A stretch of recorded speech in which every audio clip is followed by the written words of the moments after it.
Well, today we're going to do a prophecy update. It's been a pleasure to be here in New Jersey and see some of the places I used to see a lot when I was traveling back here a lot about 15 years ago, almost every week. And getting used to some of the crazy rules in New Jersey, like you're not allowed to pump your own gas, and I'm not sure I get that. But, and then you get up around Cherry Hill and they don't want you to even make a left-hand turn. They have all those crazy U-turn things, and it's like, okay, I guess, I thought you people were more, I always thought New Jersey people were very intelligent and trustworthy, and now I'm not so sure. So I see things haven't changed, and I'm standing here teaching. As you know, if you listen to me, I love to play golf. And maybe 15 minutes up the road is what's widely acclaimed to be the greatest golf course on the planet, Pine Valley.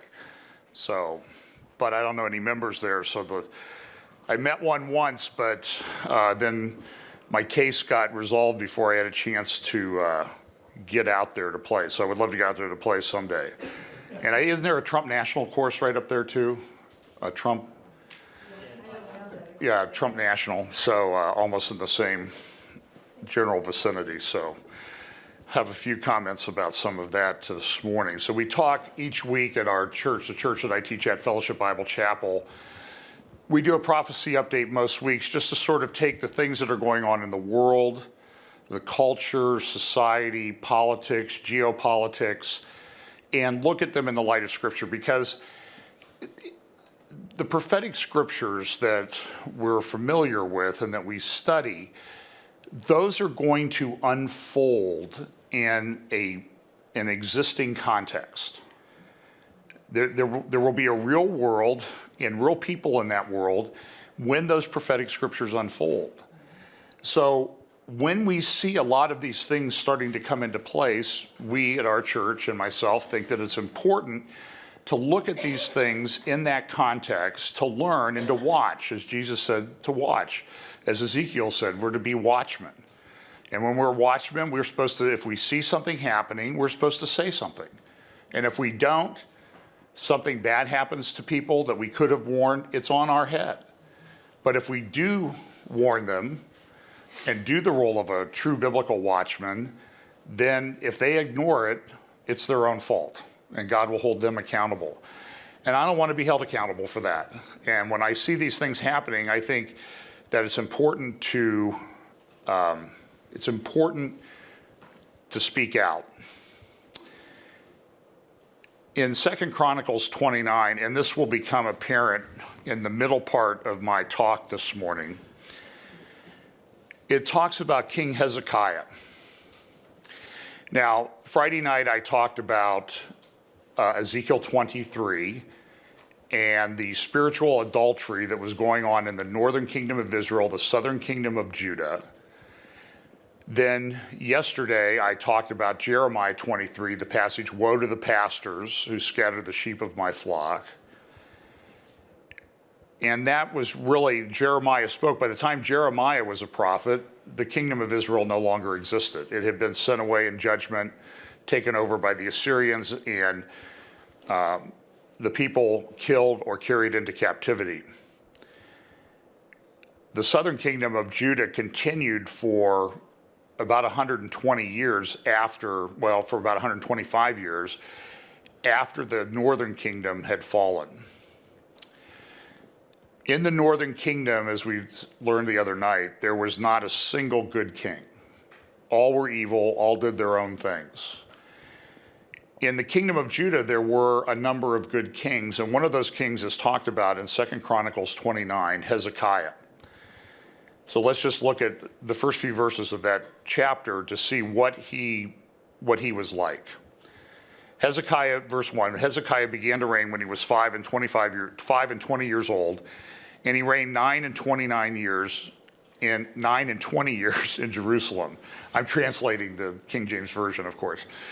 And his mother's name was Abijah, the daughter of Zechariah.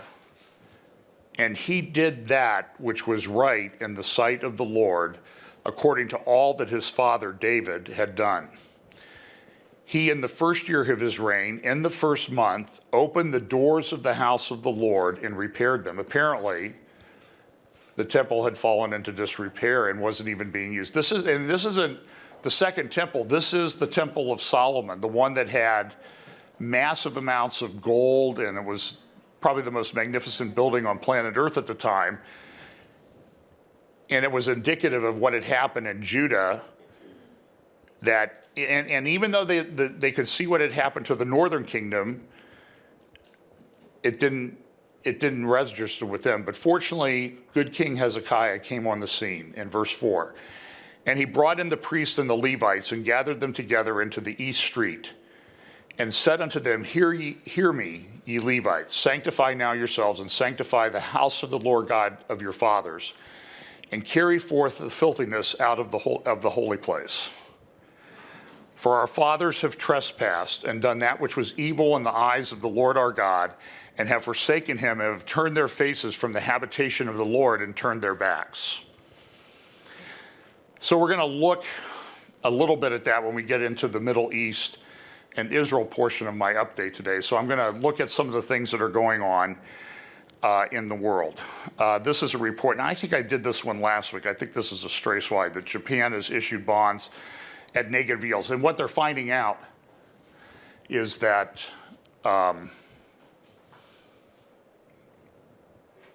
here, you getting my slides? Yes. Okay, they're not showing up on the screen out here. Are they not? No. We have them in here, but I'm not sure why. Okay. So Japan issued bonds at negative yields, and that's causing some problems there. In the Washington Post this morning, there is this report about deficit leaves Louisiana at the brink of disaster. Now, not something that you heard much about. It says, the article continues on another page, and it says, oil prices plunge Louisiana even deeper into the red. And the article in the Washington Post says this: Louisiana stands at the brink of economic disaster. Without sharp and painful tax increases in the coming weeks, the government will cease to offer many of its vital services, including education opportunities and certain programs for the needy. A few universities will shut down and declare bankruptcy.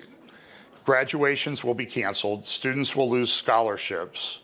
Some hospitals will close. Patients will lose funding for treatment of disabilities. Some reports of child abuse will go uninvestigated. Doomsday, said Marquita Garner-Walters, head of Louisiana's Department of Children and Family Services. If the state can't raise any new revenue, her agency's budget, like several others, will be slashed 60%. At that level, she said, the agency is unsustainable. Now, I've talked a lot about this. What's partly is unsustainable is the massive public pensions that have been promised to government workers, mainly through political blackmail that the government unions apply to state state governors and legislatures. And this is, the chickens are coming home to roost.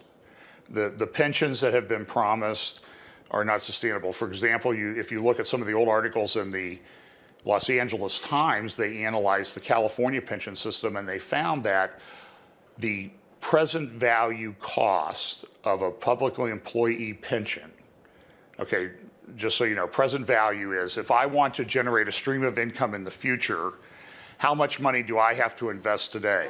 Now, this study was done when they thought you could get an 8 to 10% annual return. Anybody getting 8 to 10% annual return on a CD or a bank account or many investments these days. So the number would be even higher today. But back several years ago, the cost that if they funded those pensions, each employee, they would have to contribute $2 million.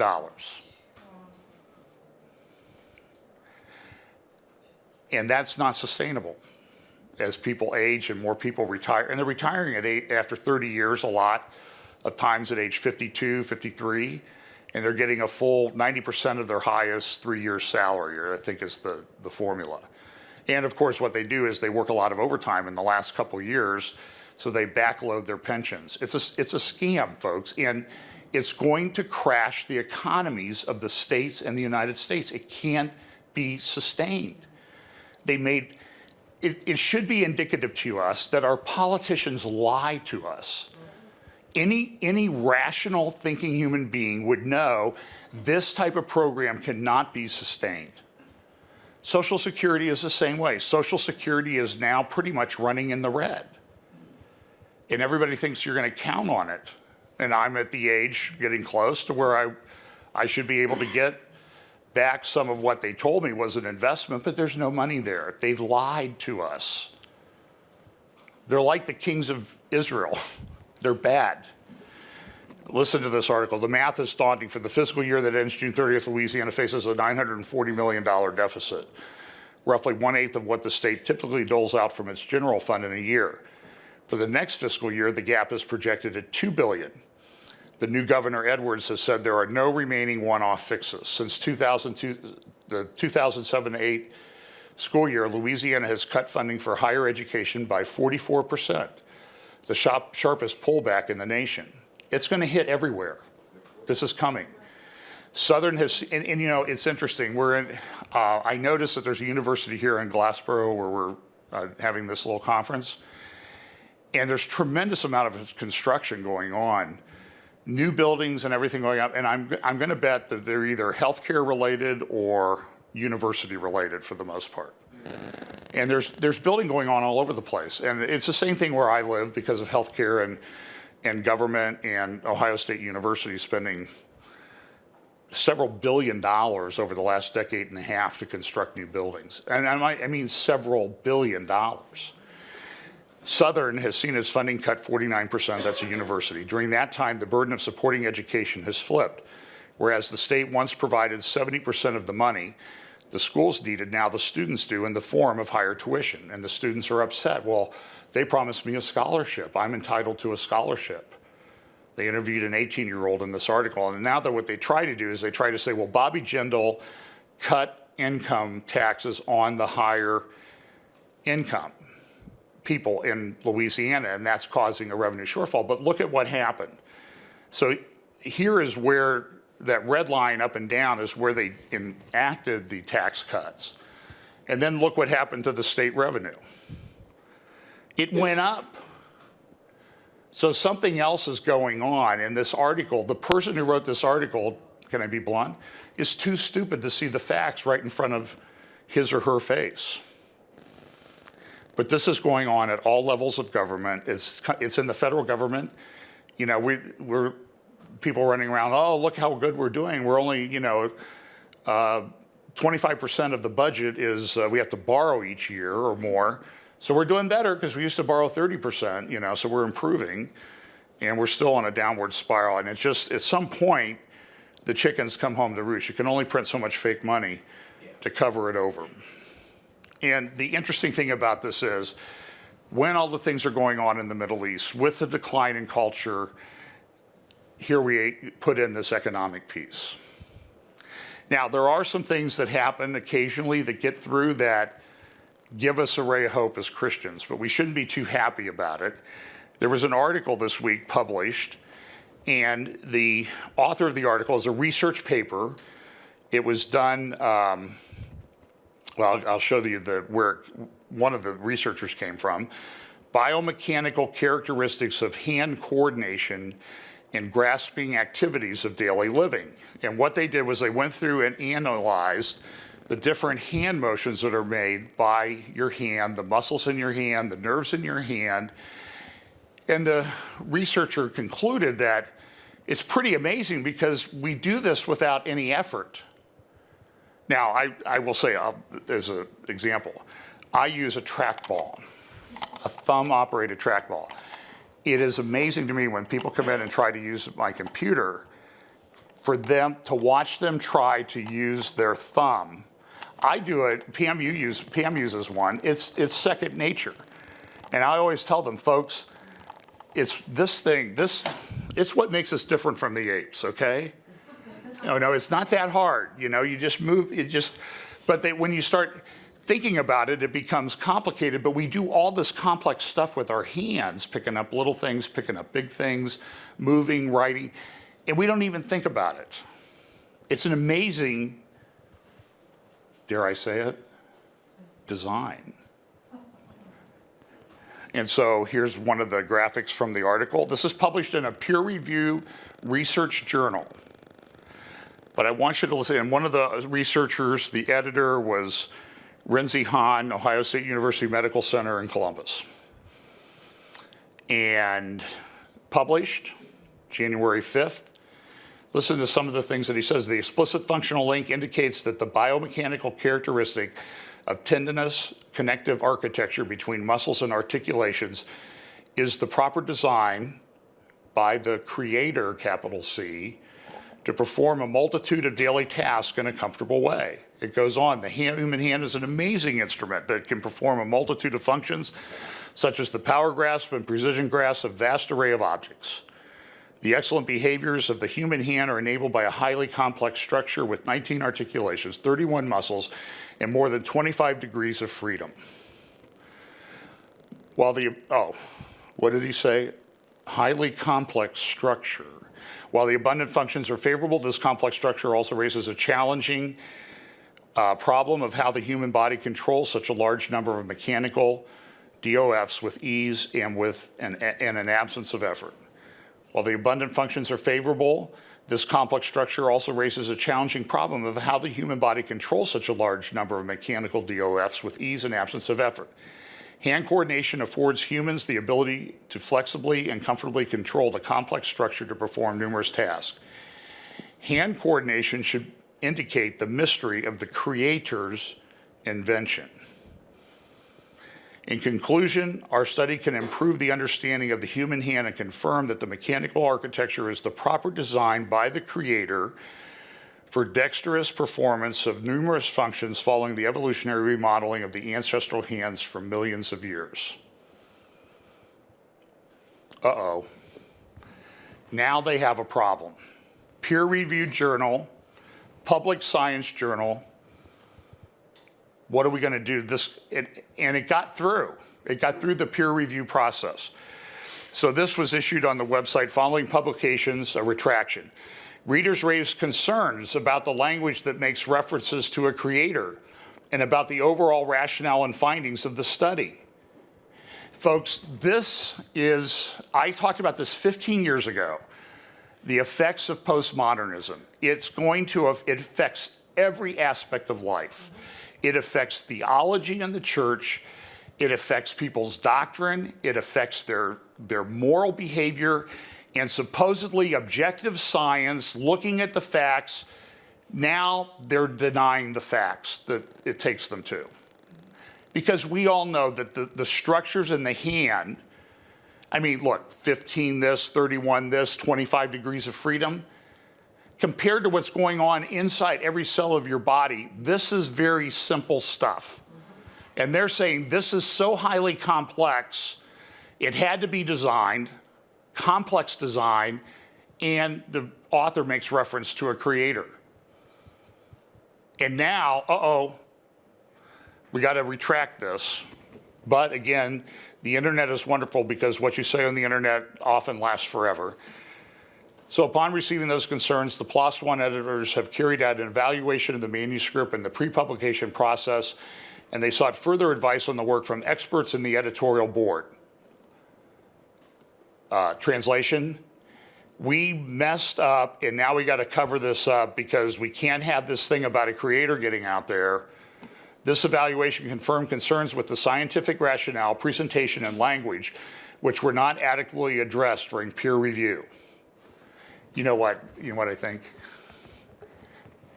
Here's the little, just between us right here, okay? Well, and whoever might see this on the internet, I think God blinded their eyes for a little bit and let it get out there. Okay, now everybody can start listening in. Consequently, the PLOS One editors consider the work that cannot be relied on and retract this publication. The editors apologized to readers for the inappropriate language in the article and the errors during the evaluation. They talked about the Creator, they talked about God, inappropriate language. And they'll let Planned Parenthood bring porn into our schools to teach the little kids. And that's appropriate language. Yes, Mike, that's right. So, Justice has put the abortion law on hold. There was a law that was enacted that was to require medical qualifications for people to perform abortions. Now, the practical effect of that has been, well, I don't know if it's the effect of that. It could be one of two things. The people that are pro-abortion are claiming that it's that law that's shutting down abortion clinics, those type of laws, shutting down abortion clinics all over the country. It may also be that the people who believe in abortion, I would think, are generally the ones who are more likely to have an abortion, and therefore then they don't have kids to teach their nonsense to. They have to get into the public schools to teach your kids, and they're having a problem because the pro-life sentiment of the public seems to be increasing. And the abortion people they're scrambling. But they think it's a monstrous thing, but it's what they created by their stupid abortion policies. They've, for lack of a better term, they've killed off the people that would support their position. So that's just my speculation. By the way, this is important. There is a big, the case was argued this week about the similar laws in Texas. And then people in Louisiana came and said, hey, we want to put those laws on hold while we do our appeal to the Supreme Court.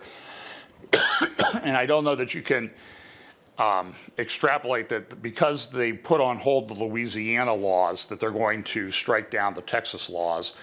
But it's not encouraging because the vote to put the Louisiana laws on hold was 7-1 in favor of putting them on hold. And the only justice that voted against it was Justice Thomas, which meant that if Justice Scalia was still alive, the vote probably would have been 7-2. But if that's any indication on how they're leaning to rule on the laws in Texas that put restrictions on the medical procedures that are similar to the restrictions on other medical procedures, like you have to have a qualified doctor license, medical admitting privileges, and that type of thing. My personal prediction is that they will strike down the Texas law. At CPAC this week, Conservative Political Action Committee Conference, the Oklahoma Wesleyan president is to be honored. He talked about the lie of postmodernity to blame for campus radicalism. Dr. Piper blamed a broken worldview for the current problems on campuses across the country. And I talk about them almost every week. If you don't believe in objective reality, if you've really bought the lie of postmodernity when it comes to human knowledge, human identity, and human morality, then you have no foundation upon which to stand in the face of such ideological storms. Dr. Piper said, intellectual fascism wins rather than academic freedom when we build the foundation of the enterprise upon such shifting sands. Ben Shapiro was invited to speak at Cal State University, Los Angeles, and then the president found out about it and said, well, we still want Mr. Shapiro to come and speak, but it should be done in a forum where opposing views can be presented. Ben Shapiro is a young Jewish conservative. He's a brilliant writer, brilliant author, stands for very basic, really fundamental biblical type principles in terms of marriage and that type of thing. He is Jewish. And he will get in your face. He's a very bold speaker, and he's probably one of the ones that the campus people feel the most. Now, when liberal people left-wing people go to college campuses, they don't need security guards. So what Ben Shapiro did was he was disinvited, essentially. So he decided, I'm going to go ahead and speak at the time I was supposed to speak in the room that I was supposed to speak in. And here's a little report from Fox News about what happened.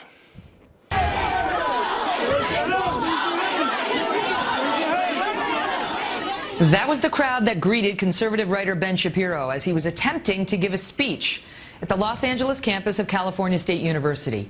Inside the lecture hall where he had been invited, it went like this. Watch.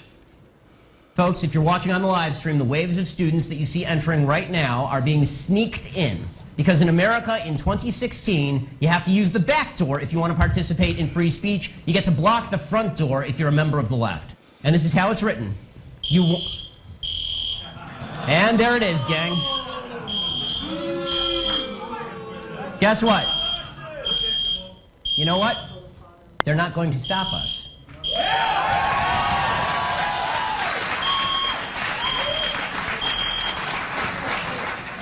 Ben Shapiro is editor-in-chief at dailywire.com. Ben, great to see you. So they invited you there, this young group, and the university was not happy about it, initially tried to stop it. One professor in particular was ripping down the flyers, threatening students for posting them, but you showed up. Take it from there.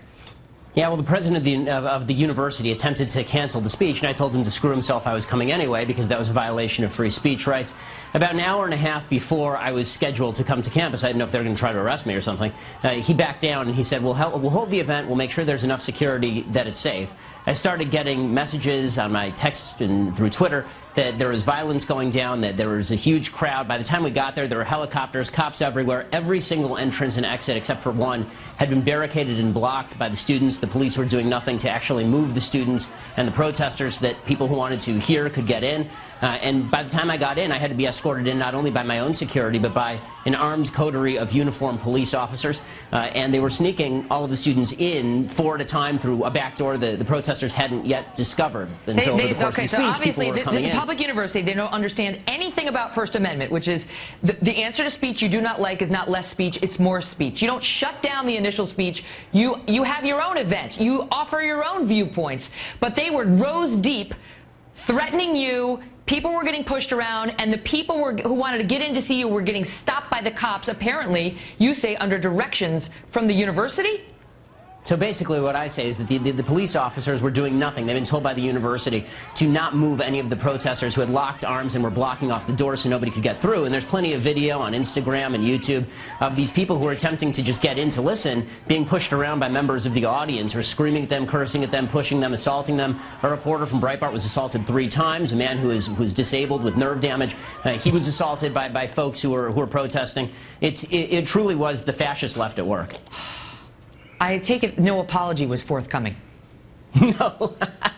No, of course not. The only apology they wanted was an apology from me, and then from the president for allowing me to speak in the first place. Again, I'm a California taxpayer. I pay for all these dolts to go to college here and all these professors to protest and try to tear down flyers. But you know, this is a blatant violation of free speech principles, and more than that, it's just more evidence that there is a movement within the left, a very hardcore fascist movement within the left to shut down speech that they disagree with and to punish physically people who they don't like. And that's why at the very end I turned to the students and I said, do you want to go out there and confront some of these protesters? And I was told by the police officers, if you do that, there could actually be a riot. They said, we don't have the capacity to protect you or the other students. And I'm talking about 10 uniformed officers at the time who were scheduled to protect me.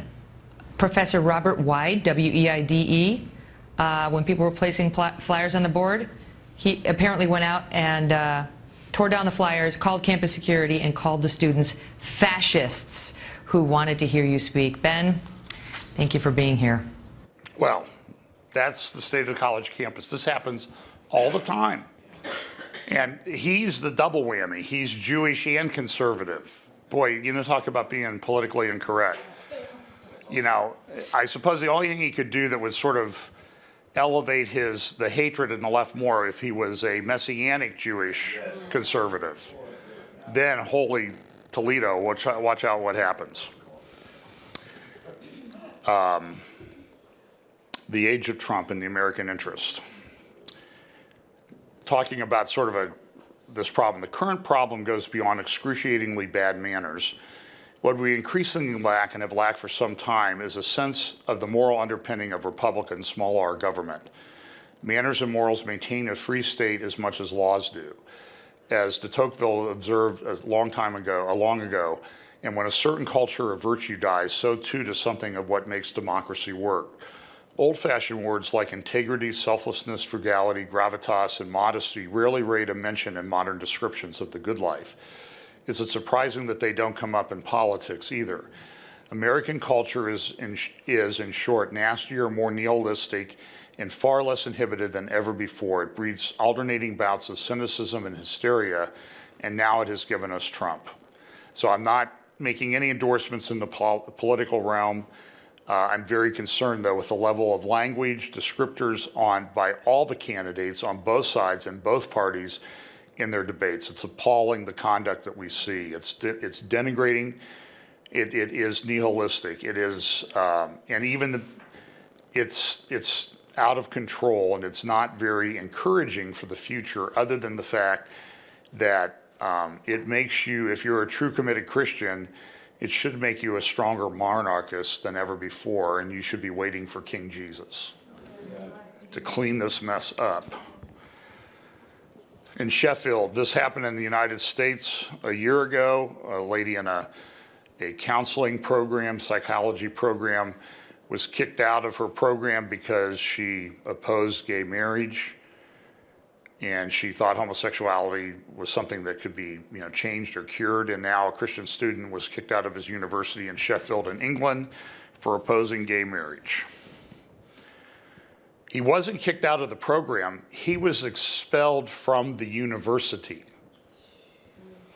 Okay? People need to wake up and get ready mentally, spiritually, physically for these attacks. You saw what happened. This is in Cal State University, Los Angeles, what you would consider a mainstream American college campus. And everybody says, oh, Christians aren't persecuted, you're making it up. That's baloney.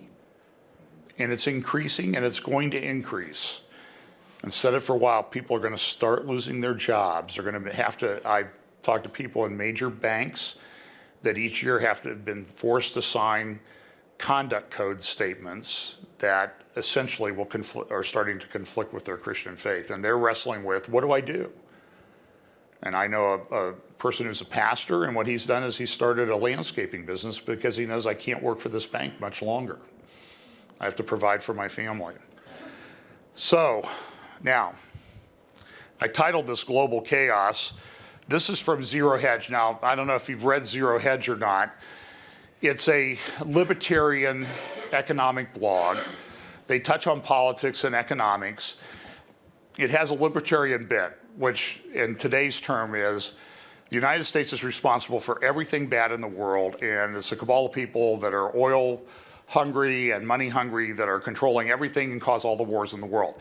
So if you can look at the things on Zero Hedge with that filter, you can sift out valuable information, because it does talk about things. And so here was one on February 29th, just Monday. Global anarchy. Woman waves severed head, man stabs 10 school children, burnt horse head found in box. And it went through, and it says this: when we reviewed the most popular Zero Hedge post of 2014, we weren't entirely surprised to learn that civil unrest was one of the themes readers were most interested in discussing. Indeed, polite society seems to be breaking down all over the world, and in 2015, we got what certainly looks like evidence that anarchy beckons, even in the US, the supposed bastion of modernity and human advancement. And then it goes on to talk about all the things, the riots in Baltimore, Ferguson, on and on and on. And then this lady in Moscow last week, a nanny from, I believe she was from Kazakhstan, she was Muslim. She was taking care, I think it was her child or her husband's child, and a 4-year-old girl severed her head and then was walking around Moscow, waving the head, shouting Allah Akbar. And when she was arrested, she smiled.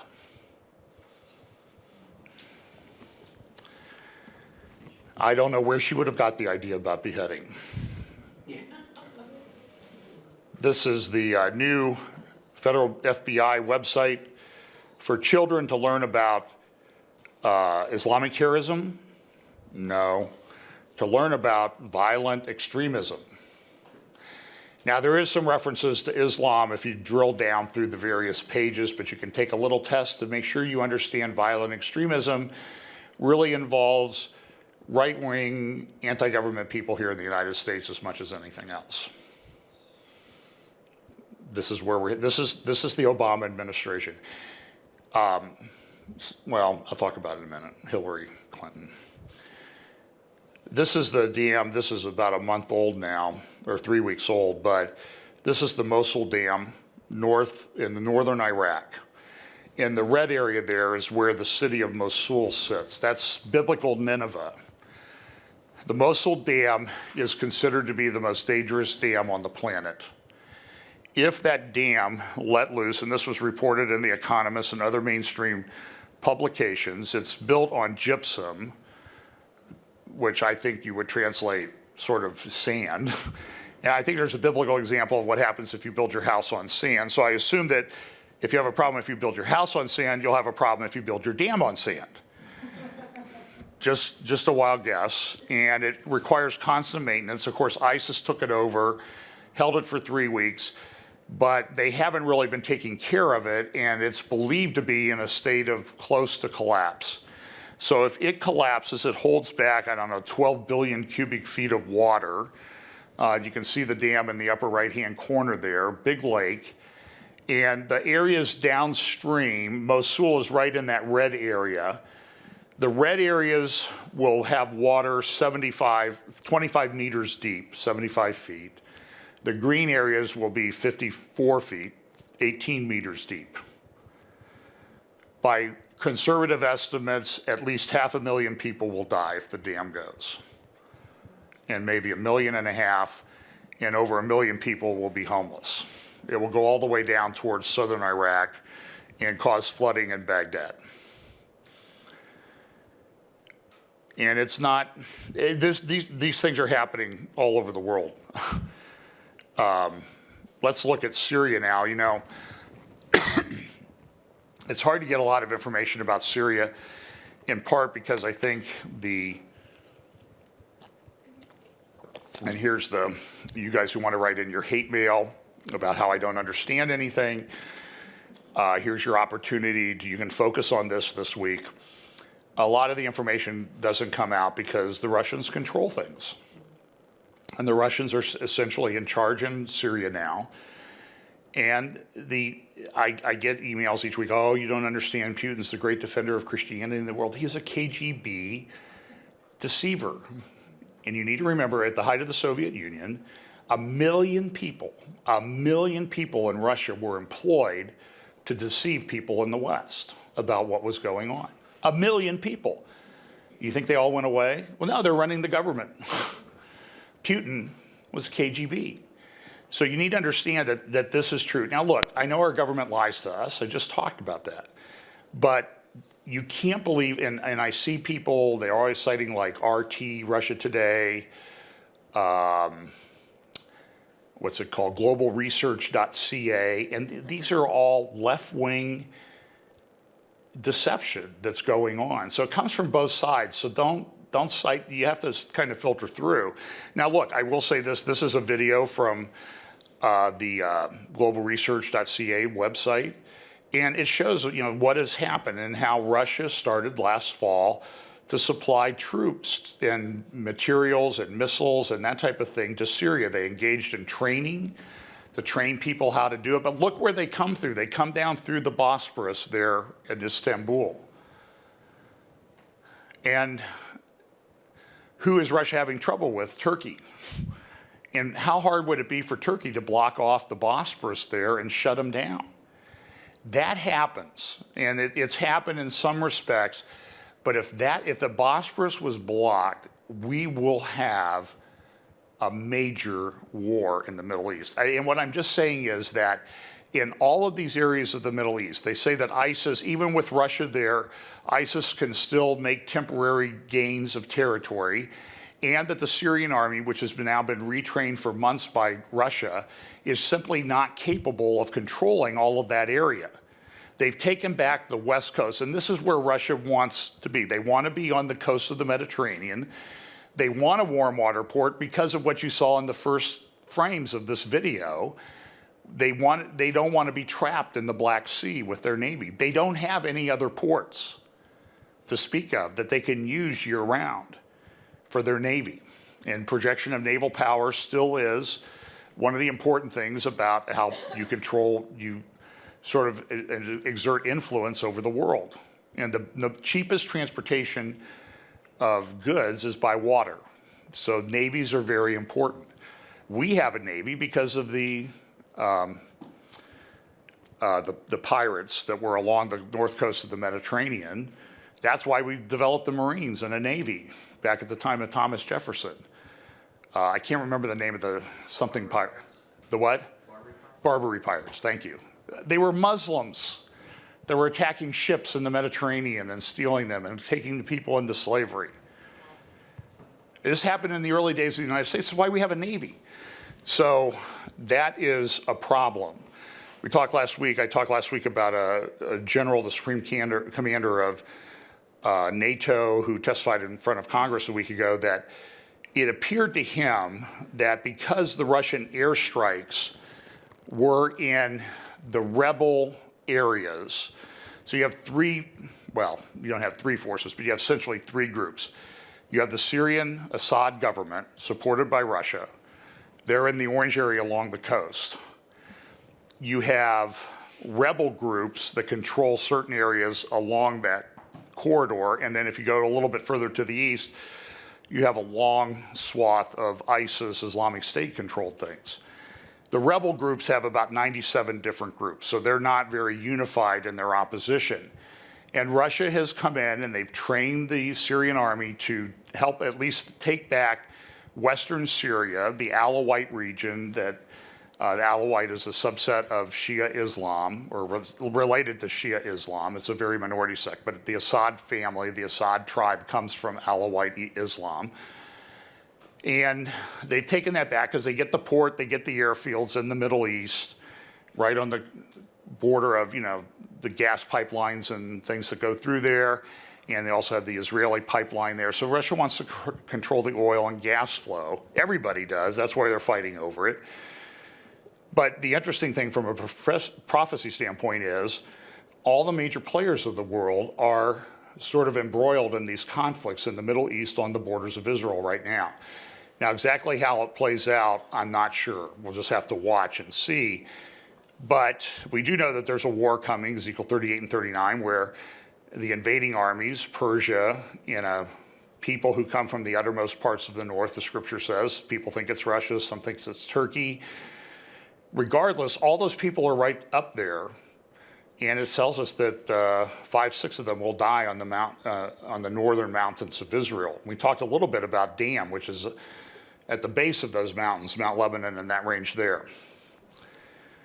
This causes, and he said that the general said that they were weaponizing immigration, that they were causing people to immigrate out of the Middle East and go someplace else and become somebody else's problem.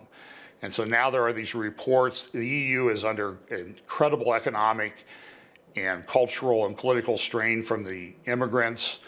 I didn't include anything from by the way, a good website to look at is the gatestoneinstitute.org, gatestoneinstitute.org, because they report on it. My understanding is if you share their things on Facebook, your posts get taken down if they find them. So just understand that, so that must mean they're really telling the truth. That's a good indicator. In Der Spiegel this week, there was an article about closing the Balkan route. Will Greece become a refugee bottleneck? And see, what's happened is the Balkan states, Macedonia is closing its border. They can't get north, so they stay in Greece. Greece has economic problems. Greece is on the verge of collapse. The Der Spiegel article says this: when Macedonia closes its border for even just a few hours, thousands of people accumulate, including women, the elderly, pregnant women, sick people. There may be a reception center with tents, blankets, and toilets directly next to the border fence with a capacity of 1,200 people. But when it's full, most people spend their nights outside, often for days at a time. At the same time, thousands of people are arriving on the Greek islands every day. over 67,000 in January alone. And this is the winter when people aren't going to be as prone to make the crossing. More than a third of the arrivals are minors. They are making the risky crossing in winter out of fear that the route to the north will soon be shut off. For now, the impending closure of the border is more of a draw than a deterrent. And people are still coming by the thousands. And it's upsetting the demography, and Gatestone reported this week that there is a rape crisis in many German cities. In Sweden, half the women say they're afraid to leave the house alone, even in daylight. Here's a little graphic from the Wall Street about showing how the cash flows to help keep ISIS funded. People buy their oil. People want oil. They'll still buy it. Now, now we're going to focus more on Israel, but this is an interesting report from The Economist, When Elephants Battle. And what they're finding now is that there is a battle going on for the control of Lebanon. Syria no longer exists. We talk about it, but it's only what used to be lines on a map. The Syria we knew 5 years ago is gone. Lebanon is pretty much gone. They haven't been able to elect a government for several years. They have a caretaker government in place. But now, because of the influx of refugees from Syria, over 1/2 of the population of Lebanon is new in the last 5 years, which means that the refugees, if they were allowed to vote like they are apparently in some parts of the United States, that's another topic to discuss, they could control the government of Syria, or of Lebanon. So Lebanon is effectively, as a country, doesn't exist, and they're right to the south of it. And this is the area where it talks about Ezekiel 38 and 39 kind of unfolding there, is in the mountainous regions there of southern Lebanon. And I'll talk more about that in just a moment. Here's an interesting thing of BDS, the boycott, divest, and sanction movement that seeks to shut down the Middle East. SodaStream. Its plants were located in the West Bank and employed mostly Palestinians, people who call themselves Palestinians. It's shut down because of BDS. And so many Palestinians now are out of a job. Isn't that wonderful what the left has done that opposes Israel? They say we support the Palestinians, we love the Palestinians. We don't care if we get unemployed because of what we do. Here's a report from the Wall Street Journal about the growing anti-Semitism in college campuses in the United States. And they're talking about Vassar College. A number of events over the past 2 years there have transformed a prestigious institution into a parody ripe for ridicule. Listen to just this excerpt from the article. The most recent incident at Vassar was a talk on February 3rd by Jasper Puar, a Rutgers Associate Professor of Women's and Gender Studies. The address, In Humanist Biopolitics, How Palestine Matters, was sponsored by 8 Vassar departments and programs, including the Departments of Jewish Studies and American Studies. As reported by several in attendance at that speech, Ms. Puar passed on vicious lies that Israel had mined for organs for scientific research from dead Palestinians, updating the medieval blood libel against Jews, and accused Israelis of attempting to give Palestinians the bare minimum for survival as a part of a medical experiment.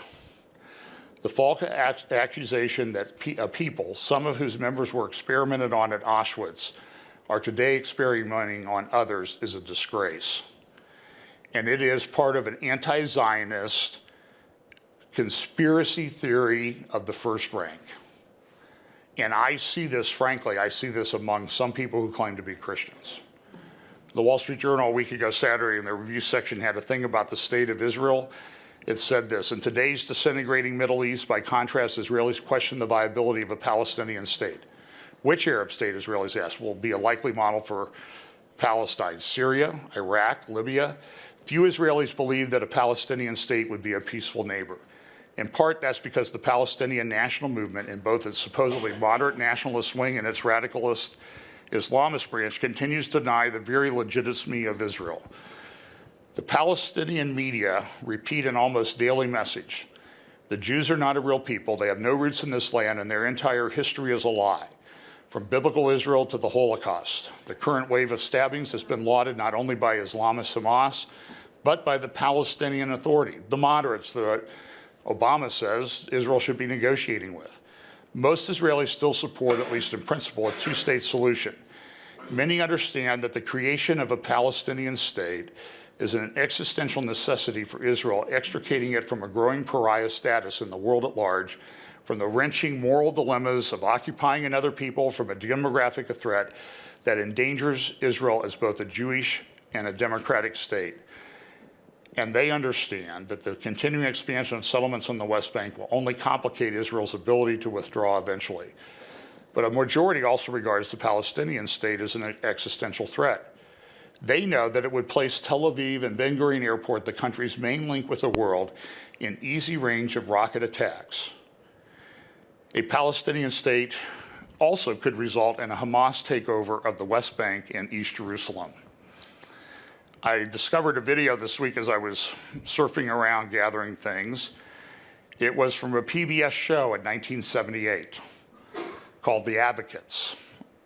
You know, I must have been a geek because I used to watch, like, when I would come home from high school, you know, in the early 70s, I would actually watch firing line debates on TV in the afternoon. So I really must have geeked out pretty early in my life. And that's why I got married young, because I found somebody who would accept me, and that was enough, I guess. But here's a young man, full head of jet black hair, who is a witness for people advocating for the state of Israel, and they're talking about trying to achieve a Palestinian thing. He went by a different last name at the time. His first name is Benjamin, and this is in Boston at Faneuil Hall, a great place where public debates have taken place in American history. And so here was a debate on Israel and the Palestinians, and this young man named Benjamin, who you will hear speak, and I think you may recognize him, but just look at a few minutes of this. I'm not here to oppose self-determination in the abstract. I do oppose so-called Palestinian self-determination for two very basic reasons. Morally, it is a contrived issue cooked up since 1967. Politically, it is a threat to peace. The Arabs had absolute control over the West Bank for the 20 years, from 1920 to 1967. Now, did you ever hear a word about self-determination during those 20 years? There was no cry whatsoever for a Palestinian state until it emerged as a fresh issue which could be used for the destruction of Israel. I also oppose it because it is extraordinarily dangerous. It would be a mortal threat to Israel. Mr. Ball recognizes the fact that you've got to have a great waiting period with UN guarantees and so forth during a period of indeterminate length. But also, it would put a PLO, unstable Soviet-armed state, on the doorsteps of Jerusalem and 9 miles from Tel Aviv. The United States does not need this added threat in the heart of the Middle East to our vital oil supplies and to the oil supplies of our allies. A PLO state is a deadly danger to world peace because it is the surest guarantee of increased terrorism and war, however noble the idea may sound. Now, you're going to hear Benjamin Netanyahu. Of course, I'm sure you recognize him. He was a financial consultant in Boston at the time. Remember, this is a little over 2 years after the raid on Entebbe, when his older brother, Yoni, was the only Israeli killed in that one of the most heroic rescue attempts in the history of mankind, miraculous rescue attempt that they were able to rescue almost all of the hostages with very few casualties. But unfortunately, Benjamin Netanyahu lost his brother Yoni. By the way, there's a video out called Follow Me, the story of Yoni Netanyahu. If you can get it, you should rent it on iTunes or Netflix, and especially watch the last 15 or 20 minutes. And it's riveting, in my view, it's riveting. And they interviewed Benjamin Netanyahu about what went on. So here's a little bit of his testimony during the Carter administration before the Islamic Republic of Iran existed. The hostages had not yet been taken captive by the Iranians at the American embassy. So here's Benjamin Netanyahu from, what would it be, 38 years ago? Whoops. Yeah, that's great. Hang on here.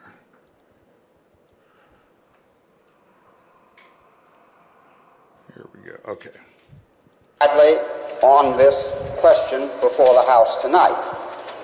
Mr. Netanyahu, is the issue of self-determination the core of the conflict in the Middle East? No, I don't believe it is. The real core of the conflict is the unfortunate Arab refusal to accept the state of Israel. And I think, as was mentioned earlier, for 20 years the Arabs had both the West Bank and the Gaza Strip. And if self-determination were, as they now say, the core of the conflict, they could have easily established a Palestinian state then, but they didn't. When did the issue arise then? Well, for 20 years, we didn't hear a word about self-determination. And in fact, what we did hear, those of us living in the Middle East, was about driving the Jews into the sea. Now, after 1967, under the leadership of the PLO, the hardline strategy shifted to adopting a moderate, dressed-up slogan, which now talked in terms of first a secular democratic state and then replaced it with Palestinian self-determination. But what this really means, contrary to what Mr. Aruri said about 1977 being a changed year in the PLO's objective, let me quote you what the PLO Information Office said in a Dutch paper in 1977, in May 5th. 77? May 5th, 1977, yes. The statement was very simple. Our objective remains the destruction of the Zionist state of Israel. So let's keep in mind that what we're talking about here is not the attempt to build a state, but to destroy one. Do the Palestinians have a right to a separate state? Well, Mr. Ajami has been talking about human rights. well, I think that no, I don't think they do, but I think that it's quite instructive that the Palestinians who are invoking the right of self-determination, which is an attribute for separate nations, themselves are the ones who define themselves as part of the Arab nation.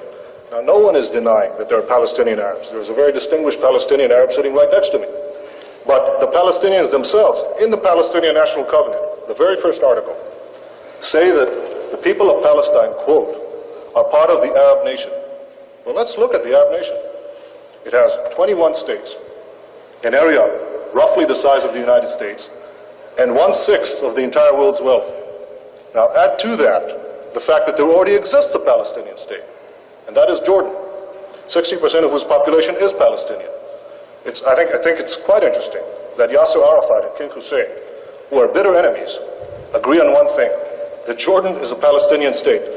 So what we're talking about is a demand for a 22nd Arab state and a second Palestinian state. Mr. Netai, since the subject is what should the United States do, may I ask you if you could summarize why, in your opinion, the United States should oppose the creation of a PLO state?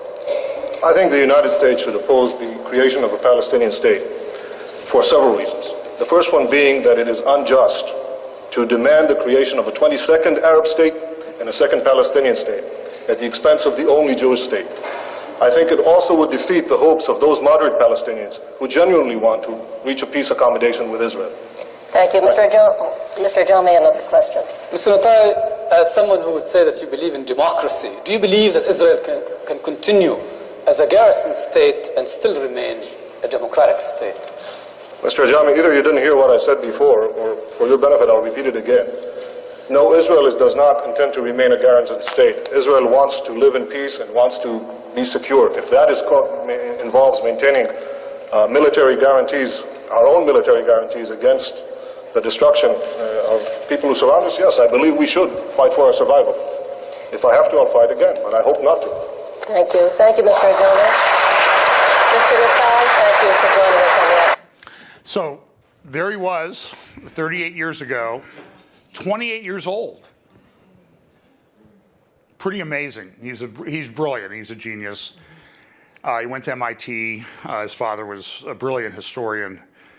His older brother was a hero. And you can see the beginnings of a leader there. He already is a leader. And I dare say that there are very few 28-year-olds then or now that would be able to handle that kind of situation with the maturity, being articulate, and able to say, really make a passionate case for the state of Israel. But that Israel is under attack today, my friends. Front page of the Jerusalem Post, just Friday, Hamas is preparing Iranian-style boat attacks. It's going to change the next conflict, they believe, if there is one in Gaza. This article from Foreign Policy, Hezbollah's Death Valley. In a small enclave between Syria and Israel, Hezbollah is preparing for what it says will be its biggest war ever. Listen to this. This small Lebanese town, Sheba, straddles a steep valley with Syria on one side and Israel on the other. It sits under the watchful eye of an Israeli military base perched on the top of a nearby mountain, while an observation post manned by UN peacekeepers watches from another. And there is the Sheba right there, right on the Lebanon, Israel, Syria border region. Here is Kenitra, which is a town with a large no man's land for the in the Golan Heights, which is in this area here. You can kind of see how the Sea of Galilee, which is about 580 feet below sea level, you see how it rises up very quickly to this plateau. And then Mount Hermon is right up in this area, and it's about roughly 9,500, 10,000 feet above sea level. It's a big, long mountain. And here's Dan that we talked about in our talk on my talk on Ezekiel 23 the other night. It's only about 4.5 miles from Sheba. So just to put in perspective where this happens, in fact, here is the tell at Dan that I talked about in Ezekiel 23 the other night, and then here is Sheba, just across this valley, about 4.5 miles away. This town here sits on the Lebanon. It's divided by Lebanon and Israel. Right now, it was divided by decree of the UN a few years back. I forget the name of it right off the top of my head, but from here, from when you stand on the tell here at the high place where Jeroboam erected his altar, this distance right here is about 2.5 miles. So Sheba's only 4.5 or so miles away from Dan. So that will put it in perspective as the geography, so you know a little bit of what they're talking about. Listen to this. This is where the region's many conflicts intersect. It is also where they mostly amplify one another. A few miles to the east on the Syrian side of the border, an array of opposition forces, including Al-Qaeda, affiliated al-Nusra Front, groups within the Free Syrian Army, and militias aligned with the Islamic State hold ground. Within the valley, Israel and Hezbollah eye each other warily. Hezbollah is counting on this conflict becoming a flashpoint for any future conflict with Israel. In fighting alongside the Syrian government, Hezbollah has not only lost the lives of more than 1,000 of its fighters, it has also gained a level of tactical experience and weaponry that has made it a far more threatening force for its enemies in the region. Those close to the group say that for the first time, Hezbollah has the ability to bring a war with Israel into Israeli territory. It won't be like Lebanon in 2006, where Israel went into Lebanon and occupied part of it for many years. It's going to be, well, it goes on. In the next war, Hezbollah won't stay on the borders, and the Israeli settlements in the north will not be protected from this. Hezbollah will bring the war to them, and Israel's biggest concern is over Hezbollah's experience in Syria, as it now has the experience to be offensive rather than just defensive. Do you see how the Bible prophecies are unfolding about all the nations being gathered together against Israel in the last days? Unfortunately, I think it's going to get worse. Last month, amid thick fog, several Hezbollah fighters crossed the fence at the foot of the town, dividing it from the Israeli-occupied Sheba farms. Slipping past several Israeli radars and military positions, they planted an improvised explosive device just a few feet away from the large Israeli military base in the area. 2 days later, the IED was detonated, damaging an armored D-9 Bullseye and military Humvee as an Israeli army convoy passed by. On the Israeli side, top officials have confirmed that Hezbollah continues to be one of the country's top security threats and raised the possibility of a large-scale offensive against the group. Israeli Defense Minister Yoshi Alon went even further. In Syria, if the choice is between Iran and the Islamic State, I choose the Islamic State, he said during a conference at the Institute for National Security Studies last month. Iran determines the future of Syria, and if it leads to perpetuation, Iranian hegemony in Syria will be a huge challenge for Israel. Hezbollah largely fired unguided rockets into Israel. Listen to this, during the 2006 war. Its weapons capabilities have allegedly received a major upgrade. According to analysts and sources close to the party, the group is in possession of tactical ballistic missiles, Scud missiles, Fatah 110 Iranian missiles, and M600 missiles, a Syrian-modified version of the Fatah 110. Now Hezbollah has the ability to strike guided munitions across Israel. They can hit targets inside Israel, including central and southern areas, with increased accuracy, including command posts, airfields, and major economic targets. White, this analysis at the Center for Far Eastern Studies, said that Hezbollah also seems to have acquired advanced air defense systems and naval missile cruisers. I don't try to pronounce words like that because I sound very articulate, which could also potentially threaten Israel's air force and target the country's oil platforms in the Mediterranean Sea. This is new, he said. 95% of the naval activity in 2006 was from the Israeli side. So in the next war, the naval operations could look quite different. Well, the article goes on. I think you can get this online at Foreign Policy's website. Listen to this. I'll just conclude with this. Some analysis speculate that the Syrian war has bogged down Hezbollah, preventing it from preparing for a future conflict with Israel. Those close to the party, however, argue that precisely the opposite has happened. The fighting and support of the Syrian army forces has provided Hezbollah with a well-trained, well-armed, battle-hardened cadre of fighters. So the war in Syria has had a negative effect. Israel was in the news for other reasons this week. This was report biblical nomads will return to the Holy Land, and they're called the Jacob sheep. And they're going to be reintroduced into Israel. And then this was also confirmed. This had been discovered a little while ago, and this happened a couple months ago. I just didn't have time to cover it. In the near the southern part of the Temple Mount there, near the Al-Aqsa Mosque, in a dump, they found this seal.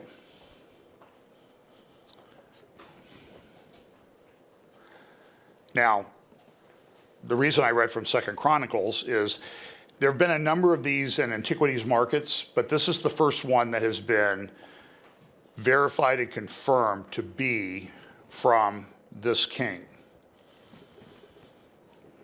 The writing looks like this, and it's translated, belonging to Hezekiah, son of Ahaz, king of Judah.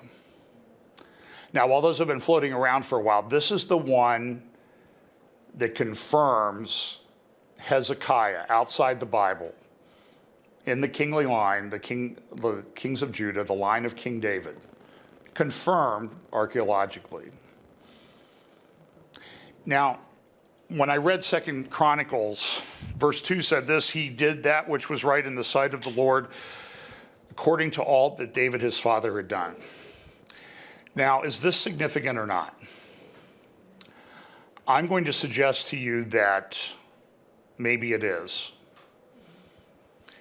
Because we know that there's a period of time that's coming, the last half of the 70th week, that's the time, includes what we know as the time of Jacob's trouble, where Israel will be under great oppression, and we will eventually, those see, and I read the verses from Hosea in my talk last night, Hosea 5 and 6, that Israel will turn to the Lord en masse. He will return in response to their pleas for him to come rescue them. And I want to suggest to you that I do not think that it is a mistake at this point in history that a seal of a righteous king of Judah is found. I believe it is part of the end time instruction that will help turn the Jewish people back to Jehovah and their Messiah. So I don't think that this is a mistake by any stretch of the imagination or just a mere happenstance of history. I think this is an incredibly significant find, not only historically, but theologically and prophetically. I'll close with a couple other arguments. These people are talking about, you know, attacks on Israel. They're happening on university campuses. Of course, tomorrow we'll start usually the anti-Zionist, anti-Israel screed called Christ at the Checkpoint in Bethlehem at the Jasir Palace Hotel. It's a beautiful hotel in apparently the oppressed West Bank. And if you wanted to see some of those pictures, if you didn't see my update last week, there were a number of pictures of the mansions and huge homes being built all over the West Bank and the malls being built in the West Bank. And yet the people run around about how terrible and oppressed they are. And they'll be at the Jasir Palace Hotel in Bethlehem talking about it this week. This is postmodernity run amok because they lose the ability to reason. You know, Romans talks about it, and it's been coming. The culture's been building to this, and it's here finally, you know, so look up. But listen, battle lines, Clinton and Trump. I'll close with some excerpts from Caroline Glick's great article in the Jerusalem Post on Friday, titled Clinton, Libya, and Israel. If I could just have 5 minutes or so to finish this up. The messages from Washington ahead of Vice President Joe Biden's arrival in Israel next week show President Barack Obama's hostile policies towards Israel will be maintained until he leaves office. In recent weeks, the administration has warned various government ministers that any construction of housing for Jews in Jerusalem will be viewed with hostility by the administration. In contrast, the administration is pressuring Israel to permit construction of homes for Arabs in its capital city and harshly opposes all moves by the government to destroy illegal construction in Arab neighborhoods and in Judea and Samaria. It is the epitome of the double standard. In other words, it is the Obama administration's policy to deny Jews our civil and property rights while it demands that Israel not assert its sovereignty over non-Jews. Whether or not Obama's anti-Israel policies will survive his tenure in office depends on who succeeds him. If Democratic frontrunner Hillary Clinton is elected to serve as the next president, there is no question that they will survive him. During her 4 years as Obama's Secretary of State, Clinton was a full partner in Obama's hostile policies towards Israel. Moreover, as her internal emails have shown, all of Clinton's close advisors are hostile to Israel. The good news for Israel is that Clinton's chances of election are not as great as they seem from the polls. I really hope she's really right on that one. Even if the GOP remains fractured, Clinton may still be too weak to win the White House in November, mainly because of the FBI investigation going on with her server. I think an encouraging sign is the person who set up the server was granted immunity from prosecution this week, and they did that so they could get his testimony. This is what happens in investigations. They turn somebody, and this guy apparently they're not going to turn him if he's not valuable. They're not going to give him immunity if he's not valuable. So the New York Times last Sunday had a front page article, Clinton's smart power and a dictator's fault. This is the newspaper of record for the Obama administration coming out saying, you know, we're not so sure this was a good thing that happened there in Libya. And maybe Clinton was involved in it. Maybe she was involved. The Times investigation places the full blame for Obama's decision to overthrow Gaddafi on Clinton. This is not some right-wing conspiracy blog that you would dismiss as a nutcase. This is the New York Times, you know, what considers the newspaper of record. If it hadn't been for Clinton, the story claims, and Obama never would have gotten involved. I don't know if I agree with that. He started this all with that speech in Cairo. We all know that. Clinton reportedly not only convinced Obama to join Britain and France in bombing regime targets, she directed much of the campaign from the State Department. By the Times telling it's all her fault. The White House's decision to make Clinton the fall guy for Libya while she is running to succeed him, this is Caroline Glick, signals that at minimum, Obama is far from invested in her victory. Even worse for Clinton, since she is dependent on Obama's goodwill to evade an indictment for her transfer of classified information over her private server, Clinton cannot defend herself. And I might add that I believe Obama is the most crafty politician we have ever seen in our country. He is not an idiot. He's done everything that he said he would. And he's planted this story, I believe, in the New York Times, helped them write this, to put pressure on Clinton to give Obama anything he wants after he leaves office. Okay? He will have his thumb on her the whole time. He can pardon her, Hillary, I can pardon you. What are you going to do for me? Are you going to support me if I want to be, say, Secretary General at the UN? You going to oppose anything that I do there? What do you think she's going to say? And this guy is crafty, man. You need, and his advisors, Valerie Jarrett, and Susan Rice, and Samantha Powers, and everything, they will hang Hillary out to dry in a moment if it's going to protect Obama. I'm just telling you, this is, I don't think there's any question about this. The main lesson for Israel from Libya is that in the era of al-Qaeda, Islamic State, and Iranian-sponsored terrorist armies, there is no such thing as a standalone conflict in the Islamic world. Boy, this is, Caroline is brilliant. You need to read every article. She's usually on Tuesday and Friday in the Jerusalem Post. Obama and Clinton justified their decision to overthrow Gaddafi by falsely insisting that Gaddafi was about to carry out a slaughter of his opponents that rose to the level of genocide. They also falsely insinuated that a post-Gaddafi Libya would be a pro-American democracy. How's that going?